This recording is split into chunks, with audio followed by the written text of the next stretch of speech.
আপনাকে আমাকে মায়ের গর্ভে বানাইছে।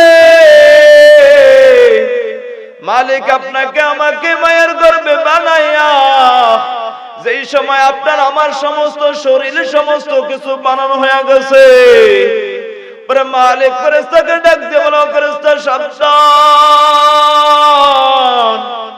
আমার বান্দার হাত বানাইছো, পা বানাইছো, আমার বান্দার সমস্ত কিছু তুমি বানাইছো, আমার বান্দার চেহারা তুমি বানাইও না, আমার বান্দার চেহারা আমি আল্লাহ নিজের কুদরতি হাত দ্বারা বানাইব। তাহলে আপনাকে আমাকে বানাতে গিয়া মালিক নিজের হাত ব্যবহার করছে। তাহলে মালিক আপনাকে আমাকে নিজে হাতে বানাইছে, আপনাকে আমাকে কিভাবে বানাইছে একটু চিন্তা করে দেখেন।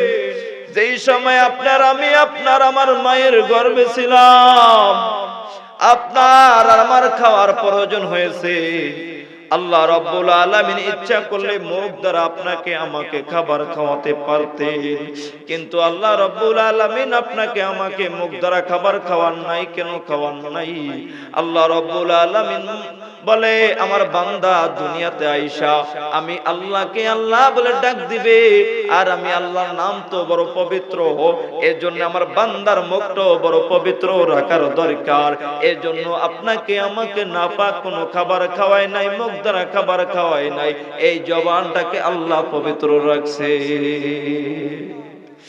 আল্লাহ রাব্বুল আলামিন আপনার আর আমার মায়ের নাভির সাথে একটা তারের মাধ্যমে জয়েন করে দিলেন। এই তারের মাধ্যমে খাবার আদান প্রদান হইতেছে।